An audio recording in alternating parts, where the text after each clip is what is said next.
I was wondering, when was the first time you met Colonel Wendell Stevens for the first time?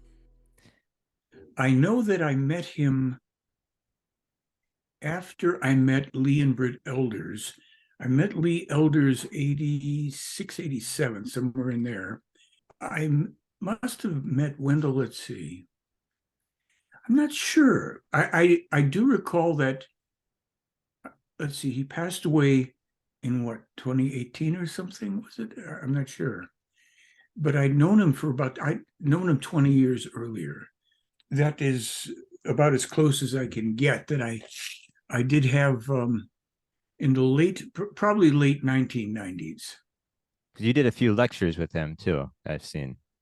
At least at least one at the International UFO Congress. Yeah, Okay. I'm not sure if we ever did another one together, but I got to talk to him other times. Once was in Vegas for some reason, and maybe that's where the Congress was at that time. I'm not sure. Hmm. But yeah, and we had corresponded a little bit. He had corresponded with James Deardorff, and they'd shared some of that with me. I don't recall a lot about it.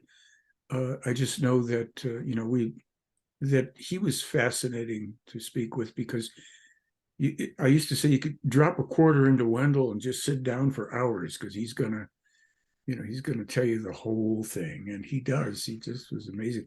There's probably more stuff out there that I haven't seen and I don't know about, but I got the drift of it. He was really a good guy, fascinating, Yeah, it's sad he passed. Would be cool to talk to him. of course. What was your conversations about? What did you talk about?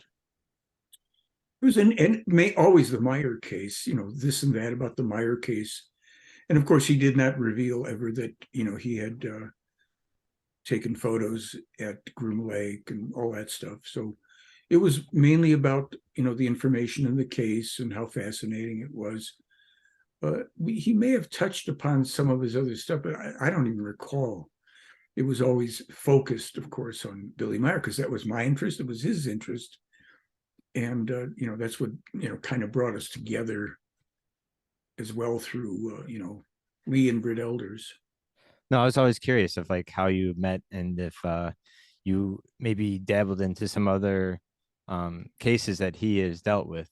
I think there's another case where he was working with Billy Meyer at the time. He heard another case in Holland where a guy claimed that him and his family were going on a boating trip. He's a Dutchman, and him and his three teenage kids and his wife were on this boat, and they hit something in the water. And this guy looked over the edge, and he saw this body floating, and he just his first reaction was to jump over the boat and grab the guy. So he retrieved him and he pulled him up and turned him around. He noticed he was in this Oh, yeah. bulbous suit and he had like this kind of a bluish light coming through the head of it and just in a suit basically. And then something came out of the water slowly and a door opened and another creature in the same suit came out and hopped on the boat and grabbed this thing. And then the family is on the other side, terrified, screaming and crying. And then I guess the next morning they popped back up and actually asked the guy if he wanted to come into the ship and actually learn about what they were all about, basically. No, I just thought that was an interesting case too. After the fact that he was working with Billy Meyer at the time and this other woman too that was translating some of the stuff. Yeah, I Um, read some of his books. There was a book Umo, and there was another book Iarga. This, that, and the mhm, other thing. The problem, of course, with all of that was that there was no evidence. There was mm, nothing, no testable evidence. There was drawings here and there and descriptions of things. mhm. And so, I think in certain circumstances, Wendell was gullible about things because this whole world had opened up, and his information was out there, and people contacted him. But I can't say that the cases were or were not real. There was this guy, something Herman, in South Carolina or someplace, also claimed to have been meeting with Zeta Reticula people and all. So there was a ton of this kind of stuff, but none of it had the substance. Nothing. This term that they use now, gravitas, this weight and seriousness that the Meyer case has, where you just are presented with the most thought-provoking information on top of the best UFO evidence ever seen. So it could be, so maybe something else was real here and there, but what's the significance of it? That we've come down to the wire here in our human history. UFOs are per se are irrelevant to us. They may not be irrelevant to the government and the military and all that for other reasons, but the UFOs are the eye candy to get us, the human beings of Earth, to learn about ourselves, our true history, and how deep a hole collectively we have dug, and the only way out without almost complete annihilation here. And it doesn't compute with people because people are too saturated with fiction, with science fiction, with conspiracies, with dubious stuff and entertainment all over the place. While it's going down right in front of our eyes, and while Meyer's material has proved to be error-free, hundreds and hundreds of examples. This is going to happen. That's here. This is there. People collectively, the collective is dumb as a rock, is hopelessly stupid. I mean, hopelessly stupid. And the Plejaren know that. They cannot, there's not enough, a significant number of human beings on Earth who are thinking and balanced at all, non-aggressive, non-violent, seeking truth. There is not a significant enough number that would allow them to come close to us. We are dominated by the most corrupt, violent, and aggressive members of our society, the greediest among us. So, what can you hope for here? And Meyer tosses things in, informational pieces here and there. For instance, I think it was in The Last Contact, he brings up the fact that, it's popularly said that human life arose in Africa. So he asks the question, well, where do the white, red, yellow races come from? And of course, this demolishes the foundation of the Christianity, Judeo-Christian religions. Adam and Eve begot, what did they have, 3 sons or something? Who'd they marry? Where did the other people come from? Never touched on in their world. Really tosses it out there because it's so unbearably obvious to him that people are just hypnotized and deluded by a logical religion and dumber than rocks, because the scientists are going to pronounce all this stuff about, human life arose in Africa, blah, blah. And, he's talked about, what is it, the Mesmer pit in Germany, where the first fossilized original human was found. We are just in a place where every moment we don't know what next component of that which has been forewarned is about to clobber us. And it will sooner or later, because people are too stupid. They just are. It doesn't mean they're not nice, a lot of people. They just refuse to think. You show people these things, you point to the photos and you point to the prophecies, and you say, here it is. You can test this yourself. You give them something like that UFO, the WC UFO photo that they can test themselves in the computer. Dumb as dirt. What do we do? That's why the conversations have to keep pushing forward in terms of the consciousness, the prophetic information, the meat of the matter. And I mean, the UFOs are great, but they tried to get our attention enough and trigger certain memories and things in people with it, and that's happened. As they probably also knew, the majority of people are simply stuck, dangling glittery objects, chasing lights in the sky or what have you. I have a question, and we might have discussed this before. If so, I must have forgotten about it. But why don't Plejarens come down to Earth, visit us, and reveal themselves to us? to the whole mankind and say, hey, here we are. Wouldn't that be the easiest way to prove that everything that has been said since 19 whatnot must be true? No, it would be a hopeless mess for all the predictable reasons. Look, this material has been brought to humankind for thousands of years, going back 13,500 years. And again, Enoch, Elijah, Isaiah, Jeremiah, Emmanuel, Muhammad, Billy Meyer, this information, just to see people. And in this day and age, with the technology we have, with the weaponry possessed by the militaries, with the investment on the part of all those parties and religions and politics and corporate in maintaining control and a status quo over people, do you think for a minute that this would not provoke absolute hysteria, aggression, suicide, wars, attacks? It would be more chaos if they came. We would be so frightened with all of the successfully mind-polluting media from the 50s on, demonizing extraterrestrials, with all of the goddamn lunatics with their conspiracy theories and nonsense about reptilians and evil grays and draconians and all of the profiteering, lying people in ufology, not a one of whom knows a damn thing worth anything, and are only here to perpetuate their profiteering agenda and dazzle people with dead-end nonsense.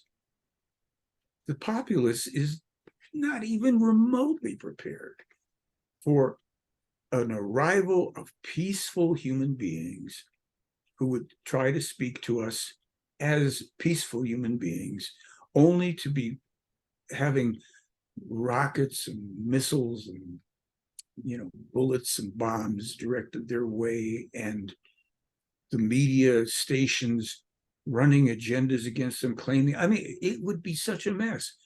And that's why, because ultimately these people are responsible for themselves. They're not responsible for us. We're responsible for us. If it isn't enough that we have the best evidence in physical evidence and the higher standard of proof, you have to, here's something, I may have said this before. The information in the Meyer case that we can prove Billy Meyer verifiably published before official discovery, before the events occurred, that information, and we have volumes of it, is of a legal and scientific standard of proof of the existence of other beings, space travel, and time travel. That is easy to prove. Now, do you think that the public, the American public, the public in your country, is even interested in trying to go through? I wrote a one-page article. I haven't published it yet. It's in Switzerland. One-page article simply proves it, shows you how to prove it. In other words, it doesn't tell us how to do time travel or how to do space travel. It simply gives us the ironclad proof that those things are absolutely, inescapably authentic, which then any thinking person that grasps that goes, well, wait a minute, you're telling me that these events then, this war with China, Russia, and the allies, these environmental upheavals, the destruction of the Northern Hemisphere through radioactivity from war, all this stuff is just about guaranteed 100% to occur. To which I have to say, well, at one point it wasn't, it was prophecy. But you can see, it's now prediction. Not the fault of the Pleiadians, not the fault of the prophets, not the fault of Billy Meyer, the fault of the human beings of Earth, the people who would not buckle down and go, wait a minute, I want to know if this is true or not. And I'm going to take this evidence and see if it really meets that standard proof. I'm going to talk to an attorney. I'll talk to a judge. I'll talk to an honest scientist. I'll go and find out what constitutes for myself proof beyond a reasonable doubt. I'll go and find out if it's really true that if something is copyrighted and published on a specific date in copyright, that it means that that stuff was published then. And then I'm going to search and see if it was published anywhere else before that.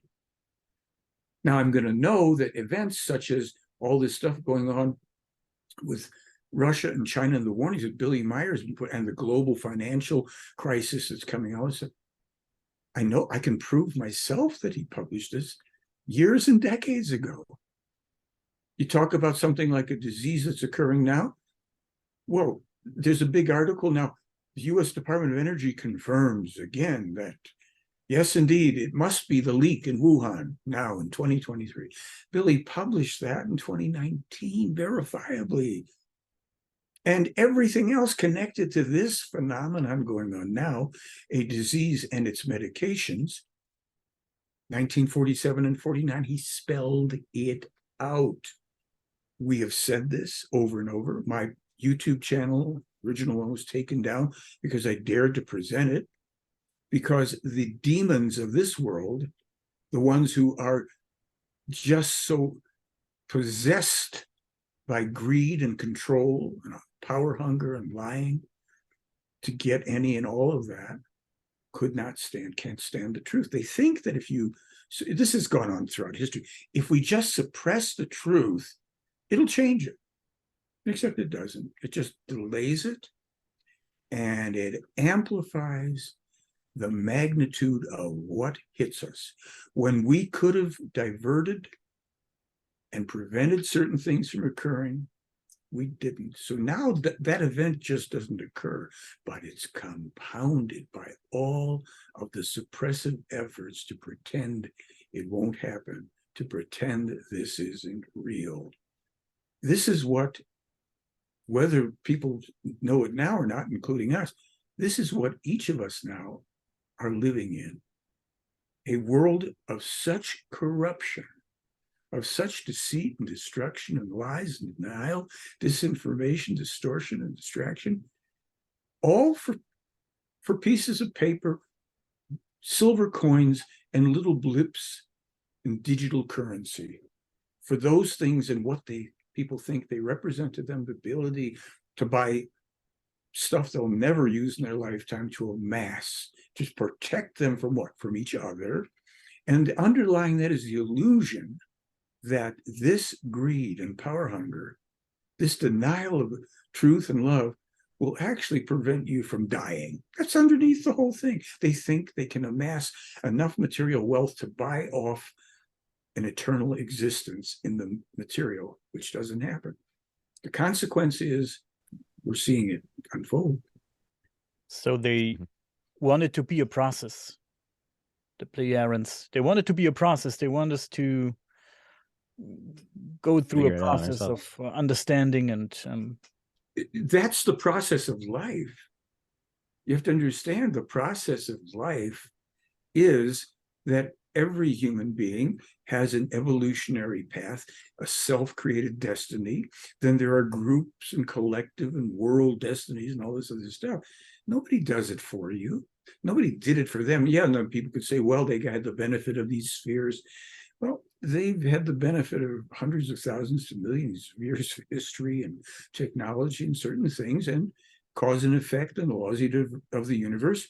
They earned something to assist themselves in a way, but they've always been striving. And we have to strive too. This is the illusion. There's somebody out there. This comes from such millennia-long religious conditioning. Whether we're religious in this life or not, it's part of the overall inheritance in consciousness. Is every human being that pops into this world, somewhere this whole thing is broadcast into ourselves and our parents and society. And if you're lucky, you're not raised, in my opinion, or if you're strong enough of character, as many people have shown themselves to be, they come to a point where they want to know the truth for themselves. They look and they realize, oh, well, this belief system's just bonkers. That's not real. So, they get out of it. But nobody's here to do it for us. They helped us. They gave us everything. Every single thing needed by humankind to lift ourselves out of this pit that keeps on expanding while we still can clamber up the sides of it to get out, they've given it to us. And for decades, Meyer began as a child publishing this stuff 74 years ago, whatever it was. I mean, more really, 77 years ago. So there's nobody's trying to harm us. I mean, apart from ourselves, really. There may be other beings that have agendas, and they're going to see if we are so stupid that we're about to destroy the planet. Maybe they'll want to take it over. That's possible, but we are our own worst enemies. This is usually the case in life. So what can you do? What can you say? That's the Meyer case isn't primarily about the UFOs and the extraterrestrials any more than if you go to a university and you get books and stuff. It's about your education, and what you do with your life isn't about your teacher or the school. It's did you learn? Did you test and apply the teaching so that you could become a car mechanic or computer engineer, a professor, a movie maker, whatever it is? So either we come to this place finally of self-responsibility and recognize, wait a minute, no, this dream that's lurking in us, this hope that somebody's going to, they're going to come just at the right moment when we're about to really blow ourselves up. No, they're going to be as far away from this as they possibly can be. They will not be here for that. So it could be possible that there will be a time when the Plejarians will give up on us, will give up on the human mankind. No, I think in a way they already did, at least for the time being. They know, they've said as much. The human beings of Earth are too stupid. They're not equipped to do this. They keep on breeding like bunnies. They're going to bring down monumental disasters in addition to what's already been brought down because of overpopulation.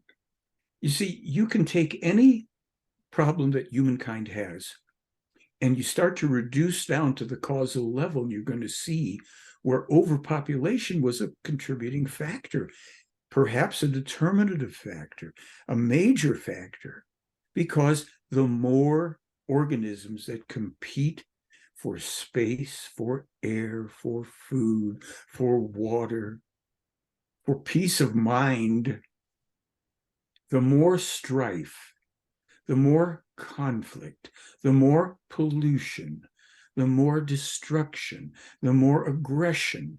Probably saying that in this whole thing, with overpopulation, in the natural world, if a species of any size, organisms, creatures, overpopulate somehow, nature balances it out. A predator comes, a disease comes, what have you. In human life, when we overpopulate, as we do, we create such terrible imbalances for ourselves. At the core of every human problem, for the most part now, is the overpopulation factor, to varying degrees, but pretty strong in almost all cases, because of the negative effects for the survival of all individuals and the stresses, strains, and strife that causes for human beings. That's how I see it from this material. The Plejaren, there's nothing in it. We're so selfish, really. Will they do this? Will those come here? Will somebody? Well, that's from this religious sky daddy supposed to know everything and do everything and save everybody thing, which is demonstrably a load of crap, because people pray to the same supposedly omnipotent being who, if it was existing and omnipotent, knew in advance about how 1,000 people are going to be wiped out by an earthquake, or 25 or 30,000, or a flood or anything. And so foolish, superstitious, ritualistic human beings go, let's pray to the deity. You mean the one that just allowed, or even capriciously, if it existed at all, decided to, let's see what happens if I wipe out 25,000 people? You mean you're going to pray to some power that you say could have prevented it all? This is how stupid people have been for millennia. trillions of prayers sent north, way up north. Trillions in the past thousands of years of all this religious stuff. Nothing. But we have captured this idea, extraterrestrials, well, they should come and save us. They're going to help us. They helped us. They did it. We're too stupid to recognize. Would you say, look, would any of you say, I want somebody to teach me how to become a physicist. I'm going to pray for it. How does the university over there apply? You want to be saved? There's a university of knowledge here. It's a university of knowledge, a fraction of the cost, and far more useful, accurate, truthful than anything you could learn in any university that's essential to your evolution as a human being. We've become so damn dumb. And I'm saying, look, I grew up long ago, starting to growing up in the 40s, right? It's quite a while ago.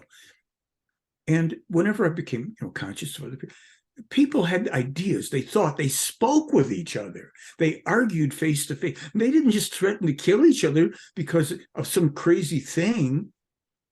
They didn't do that as frequently. It happened, of course, all throughout history. But people, and if they argued, they were vigorous. They didn't fall apart when they couldn't prevail. Sometimes people actually learned from speaking with other people who knew more than them. It was a different time when there were real journalists. There are a few today, Seymour Hersh, who's this guy, Christopher Hedges, and you can start to name handfuls of them, Julius Assange, and all these people. But there were people who routinely investigated, who routinely got down to the truth where they could. The government cover-ups were coming into effect early on. Today, you've got people who worry that they've been the wrong pronoun. I'm a him, I'm a her. You didn't honor that stuff.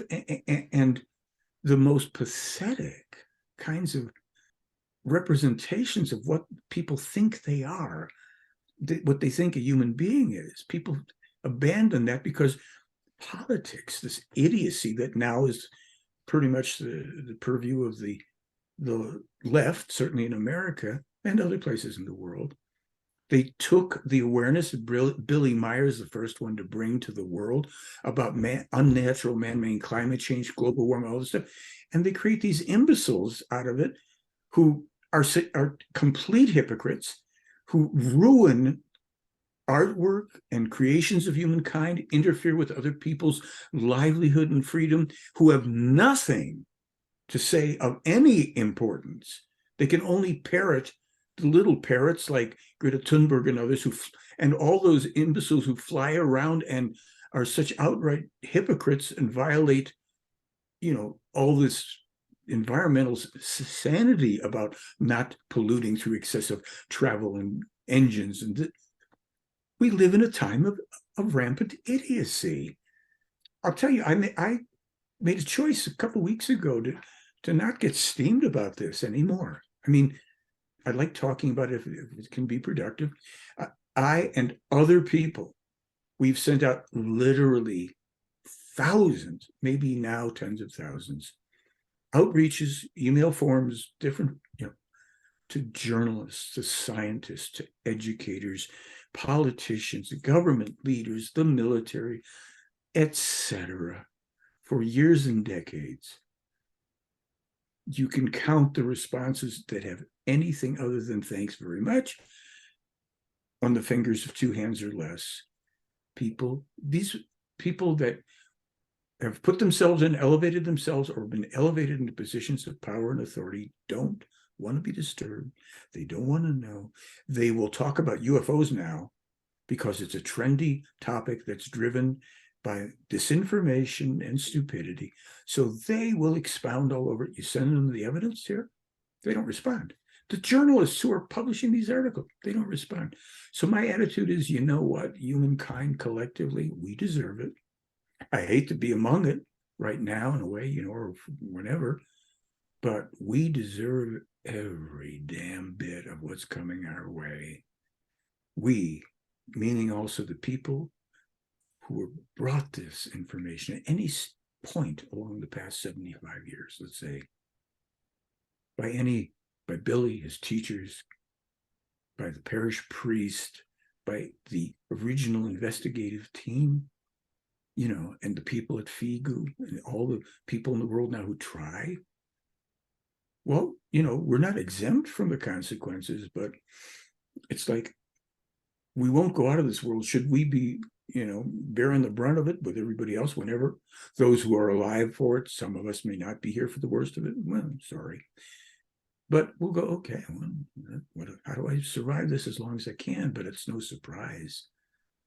And those people who will be screaming for their God and screaming for their governments to help and screaming, how could this happen? Why didn't anybody warn us? You poor, pathetic, stupid people. It's been here all along, but you didn't want to look. You didn't want to listen. I've known people myself personally, nice people that I like as friends, over 50 years, who could not, who would not, who wouldn't try to do a little reasoning. They asked about it, I gave it to them, and no, can't be true. And they ridiculed and all this. People I've known for a long time. It didn't diminish my caring about them, but I just thought, I have friends that are stupid too. We're all ignorant. Don't misunderstand. It's not that I'm smarter than them. We're all ignorant of various things. But those people who've made the effort to go, wait, what does it mean? The only people who in an instant would do that, I would say probably the first example I'd say is this retired judge in Las Vegas, Nevada, 2011, comes over. I've told this story. This can't be true. I'm interested in UFOs. Billy Meyer case. That's got to be a hoax. Yeah, it's got to be Yeah. Can I step in your courtroom, Your Honor? Yeah. If I tell you that NASA says it discovered this fact about Mercury, but my friend in Switzerland published it first. Do I have to prove it? Yeah, gotta prove it. So in this book, you see the copyright. Yes, I see the copyright. And here you see this article, and here I'll read what Billy, and you can see it yourself, this man, Billy Meyer, and then the woman says, so in your courtroom, Your Honor, who prevails? You do. I want the book. I want the film. This took 15 minutes at the most. One man who was educated and who actually could think, he understood. Let's publish first. It's right there. I can read it. It's in a book. It's an old book. It's in there. No hoax. You can't find a scientist today that's willing to do what I told you before. We can prove in one page. Show them how to do it. Here's how you prove space travel, extraterrestrials, time travel. You interested? No, you're not interested. You want to sell your stupid, nonsensical books, and you want to publish and get your funding for all your stuff. Okay, you go through the steps. You'll make this contribution, that one. You could have changed history, but you want to settle for comfort. That's what we are living in today, guys. So be of good cheer. Be of good cheer. I say struggle a little, strive if you have any doubts. Don't try and convince other people. We brought it out at full force, and there's still more stuff. People make films and all the rest of the stuff. Do videos, have interviews, but it's not to convince people anymore. People are too stupid. But if you have to try to convince them, I met with a scientist, a Mars mission guy. I told you this, where I brought him Billy's information on Mars, published 10, 20, 30 years before NASA.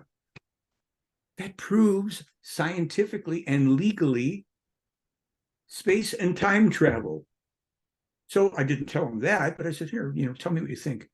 So he writes to me afterwards, well, how could he, it must be lucky guesses, blah, blah, blah.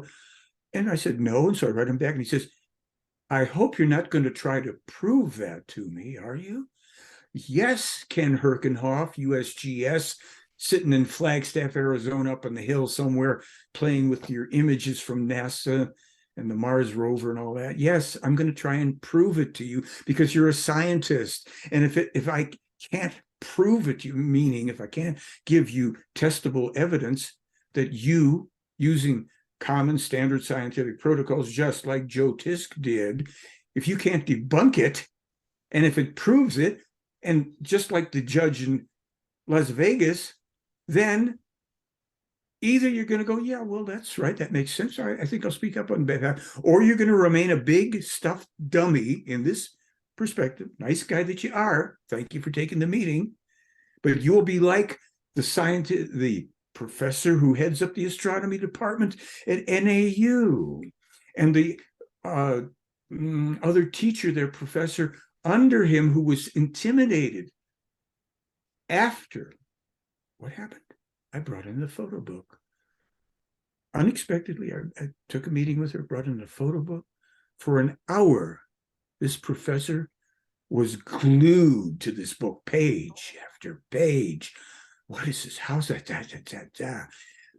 Come back next week, she said. I'm going to introduce you to the professor next door, and he's going to take this farther with you. Oh, really? I came back next week. As I approach her office, poor Lisa Chen from NAU Astronomy Department is standing and shaking like a leaf, trembling when she sees me marching step by step towards her. I didn't have a weapon in my hand. I had a little smile on my face until I got the terror in her eyes. I can't meet with you. She's babbling away. And then Professor Tegner, the head of the astronomy department at Northern Arizona University, walks in and says, sir, would you mind coming with me? We must leave Professor Chen to do her work. And he sat down to tell me how things work there, and well, I won't go through the rest of the story where the guy, the imbecile, tries to tell me, well, if you had a piece of a bumper, I might be interested. I said, well, I have these photos. Well, we're not interested in photos. Oh, really? I said, if I recall correctly, your closest tangible proof, if you will, of the existence of the planet Pluto is a photograph taken 8,000 miles from it. Here's a photograph of the extraterrestrial craft taken 15 feet from it. Not interested? No? Okay. I'll go somewhere and just bang my head against the wall so I can get the same effect as walking into your hallowed halls of education at Northern Arizona University, where you're filled with mind rot, intimidation, agenda, funding. It's no different in any of the other universities. I was gonna say, I have this. You ever seen this book? Yes, I know Maurice OBrien. Yeah. Pardon me, Maurice Osborne. O'Brien was somebody else. Oh, And I cool. met with him many times, and he decided at some point to go off on this thing of trying to prove that the Billy Meyer case was a hoax, after he'd also Huh. assembled all sorts of information. And in a matter of 2 or 3 emails, I just demolished him, and he never contacted me again, of course, because he was another person like many who think that they're going to be, of historical significance. I'm going to prove this is a hoax. There's a guy who just sold books on eBay. He had a whole collection of fairly pristine books. He'd known about all this, even gone to some meetings back in the 90s, and he sold them, I think, to a guy in Switzerland. And he had written, he's proved now that the whole case is an absolute hoax. So I wrote him back after I knew the transaction was over. And I sent him the proof that he was completely insane. He couldn't even acknowledge these people. They're too stupid. That's all.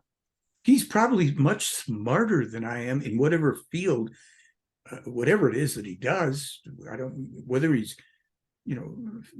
sending widgets through the mail, flipping burgers, or electronics or physics. He's smarter than that.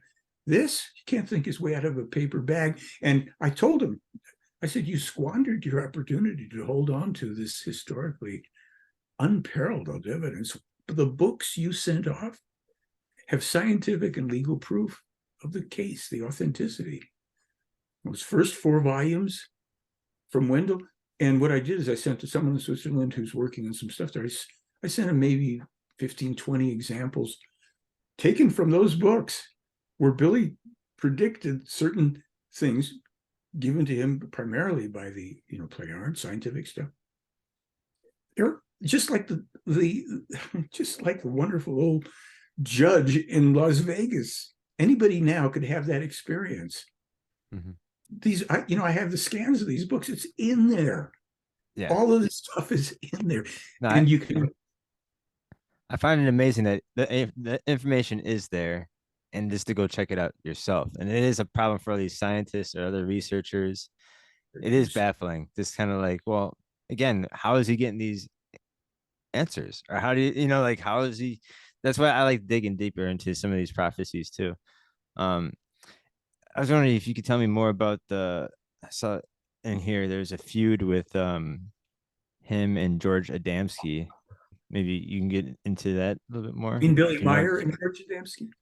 And George, yeah, about Yeah, I think well, it, the information, the cases I recall it is Meyer and Asket personally showed up at a presentation with Adamski where he got so blown out of the water he admitted to them that it was a hoax. oh He shit. admitted Okay. to it.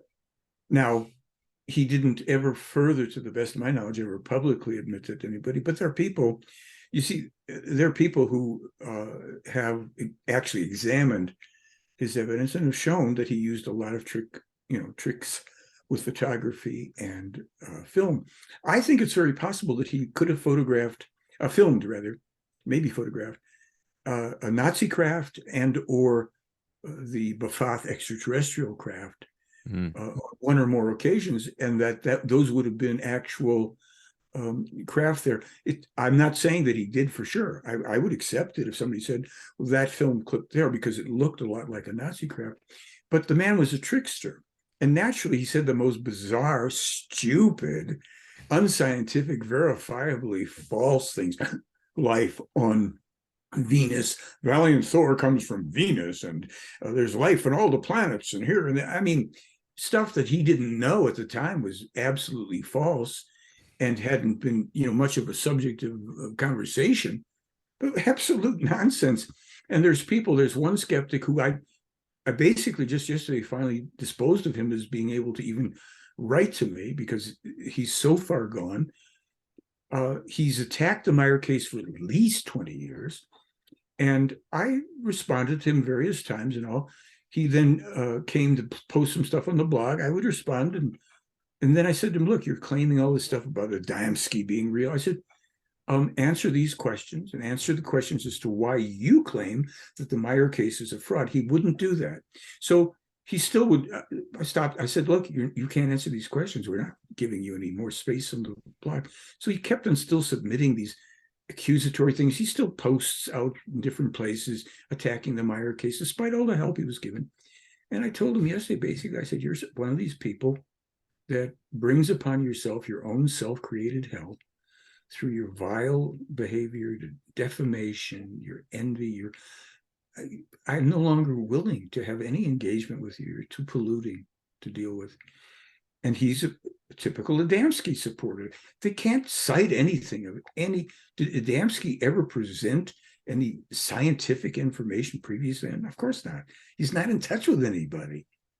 But he was a con man, and what Meyer said, he was very charismatic.